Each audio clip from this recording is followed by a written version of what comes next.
Some new material and clues for the Jacob Fatu backstage attacker was hinted at on Smackdown, so we'll see what's new there. We'll also check out what's up with Cody, Drew, and more. Starting things off with the latest updates on the entire situation with Jacob. It's been several weeks since he was taken out backstage, so what's the latest there and what's new? Well, the last time we discussed this story, the list of suspects was up to 4 individuals. The original top 3 suspects, which were Cody Rhodes, Drew McIntyre, and Randy Orton. All 3 of those individuals had great reason and motive to attack Jacob and take him out in that fashion. And then when Jimmy was introduced to the story, it did make us curious and wonder if Jimmy, or another one of Jacob's own family members, took him out with the attack. Jacob is a member of the prestigious Bloodline family, but we know that his relationship is a bit rocky with both Solo's side and Roman's side of the family, so there's some wiggle room there to assume that a family member could have also been behind the attack and didn't want to see Jacob in the world title picture. That's been where the story and suspect list has been at for the last 3 weeks. So is anything significant added to the case lately? Well, again, it's not anything that major or too obvious, but there was something little that could morph into something major down the line. Nick Aldis called Cody Rhodes into his office to discuss some topics, and the first topic was to actually question Cody Rhodes about the attack on Jacob. Nick said that there was no easy way to say this, but he needed to look Cody in the eye and ask Cody if he was the one behind the backstage attack on Jacob. Cody's response was short and sweet, but still has fans trying to break down every single word. Cody said that he understood that it was part of Nick's job to ask, but that no, he didn't have anything to do with what happened to Jacob, how he liked Jacob, and how he was sorry about what happened. Nick Aldis says that answer was good enough for him, and then proceeds to talk to Cody about the contract signing later in the night.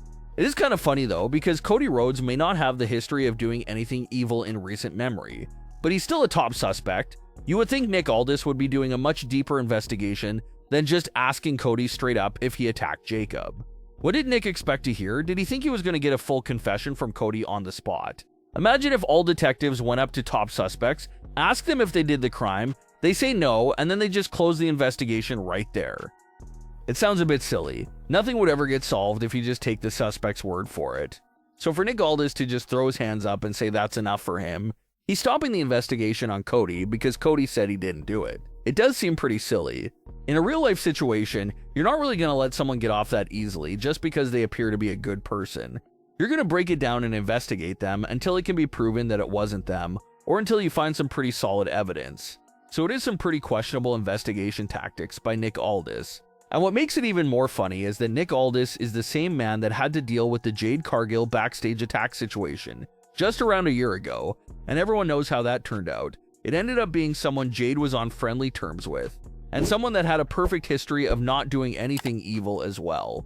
So you would think that after going through the Jade Cargill situation last year, that Nick Aldis would be a bit more on top of his game when it comes to this investigation here, and for him to be a bit suspicious towards Cody Rhodes and other baby faces.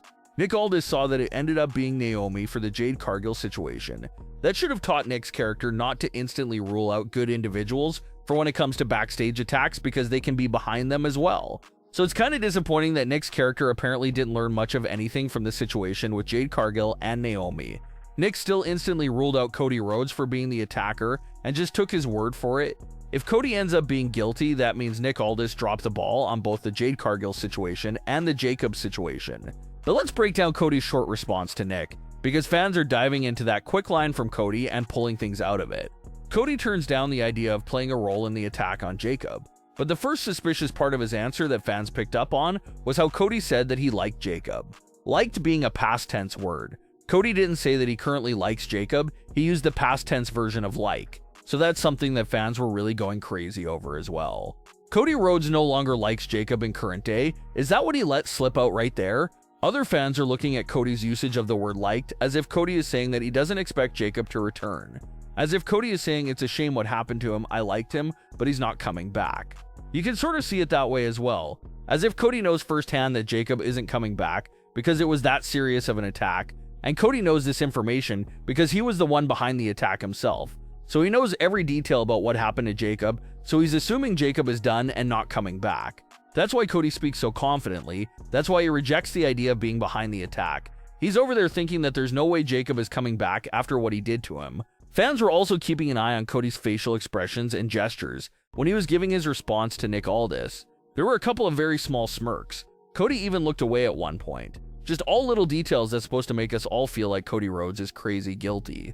And fans were buying this segment in one of two ways. Some fans took it as a sign that Cody can't be the attacker if they're just flat out questioning him about it in a backstage segment like that.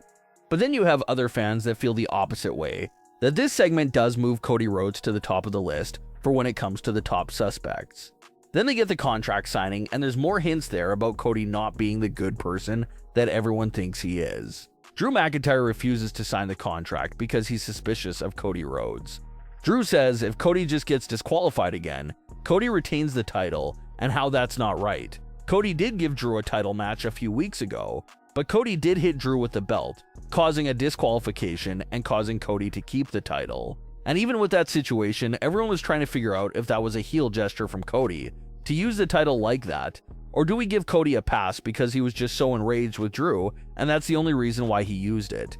But Drew learned from that, and that's why he wanted that stipulation added, that if Cody gets counted out or disqualified, Cody would still lose the title. So not only did you have that questionable response from Cody Rhodes when Nick Aldis questioned him about the backstage attack on Jacob, but here in the contract signing, you had even Drew McIntyre pointing out these evil traits and gestures by Cody Rhodes, saying how Cody is capable of doing these sneaky things without any noticing or catching on. And it's crazy that Drew brought that up because that sort of relates to the entire situation with Jacob as well. Was it really Cody after all that did the attack on Jacob and found a way to point fingers everywhere else? They're really building up this narrative here that Cody isn't as innocent as he appears to be, and if they're going with that narrative, that once again gives him a big boost up the list of suspects for the attack on Jacob. These mystery storylines have you looking at someone new as the top suspect every week, but for this week here, we're surely looking at Cody Rhodes as the top suspect. We'll have to see if the story will put anyone else in the hot seat, but for the moment being, all eyes are certainly on Cody Rhodes. But what are your thoughts on today's stories? Leave your comments below. Don't forget to subscribe with all notifications on, and leave a like if you enjoyed. Thanks for watching, guys.